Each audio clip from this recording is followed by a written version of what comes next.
నమస్తే, నేను doctor Shweta, MD Ayurveda from Shreshtha Ayurvedic hospital. నేను ఈరోజు ఒక విషయం మాట్లాడాలనుకుంటున్నాను. అదేంటంటే కనుక చాలామందికి ఉన్న అపోహ అండ్ అంటూ ఉంటారు, ఆయుర్వేదిక్ మెడిసిన్స్ వాడితే కిడ్నీ ప్రాబ్లమ్స్ వస్తాయి, లివర్ ప్రాబ్లమ్స్ వస్తాయి, కిడ్నీ చనిపోతుంది. అండ్ చాలామంది డాక్టర్స్ దగ్గర కూడా విన్నాను నేను ఇది.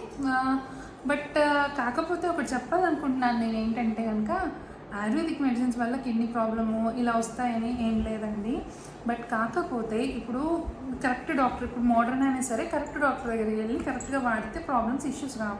కానీ ఏదో ఆర్ఎంపీ దగ్గర కానీ మీ ఇష్టం వచ్చినట్టు మెడిసిన్స్ వేయడం వల్ల కానీ సైడ్ ఎఫెక్ట్స్ వస్తాయి. ఇక్కడ కూడా ఏం జరుగుతుందంటే ఆయుర్వేదిక్ మెడిసిన్స్ వాడిన వాళ్ళకి ఏం రావట్లేదు. ఎవరైతే కొంచెం నాటు మందులు అని చెప్పి అలా వాడడం, అండ్ డాక్టర్ చెప్పిన డోస్ కన్నా ఎక్కువ కాలం డాక్టర్ ఇన్ని రోజులు వచ్చి కన్సల్ట్ చేయండి, ఇంత మెడిసిన్స్ వాడాలి అని చెప్తూ ఉంటాము.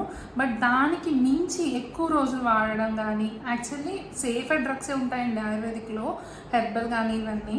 బట్ కొన్ని మెటాలిక్ ప్రిపరేషన్స్ ఉంటాయి, కొన్ని గోల్డ్ ప్రిపరేషన్స్ ఉంటాయి, అవి కూడా చాలా మంచివి. ఎన్నో క్యాన్సర్స్ కానీ ఆటో ఇమ్యూన్ డిసీజెస్ కానీ చాలా హెల్ప్ఫుల్ అవుతాయి. బట్ కాకపోతే ఏంటంటే ఇలా నాటు వైద్యం కానీ ఇట్లా వెళ్ళి వాళ్ళ ఇష్టం వచ్చిన డోసులు చెప్పేయడము, అండ్ అవసరమైన దానికన్నా ఎక్కువ డోసు ఇవ్వడము, అండ్ ఎక్కువ కాలం అవసరం లేని మందుని ఎక్కువ కాలం వాడడము, ఇలా చేయడం వల్ల కనుక ఇలాంటి ఇష్యూస్ వచ్చే ఛాన్సెస్ ఉన్నాయి. బట్ ఆయుర్వేదిక్ మెడిసిన్స్ వాడితే ఖచ్చితంగా కిడ్నీ ప్రాబ్లం వస్తుంది అని అయితే లేదండి.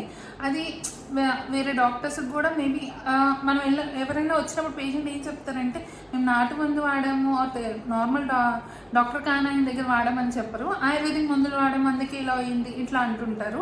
బట్ అలాంటిదైతే లేదు. అండ్ లివర్కి ఎన్నో లివర్ ప్రాబ్లమ్స్కి ఆయుర్వేదం is the best solution. So కాబట్టి అలాంటి అపోహ ఏం పెట్టుకోకండి, హ్యాపీగా ఉండండి, హెల్తీగా ఉండండి.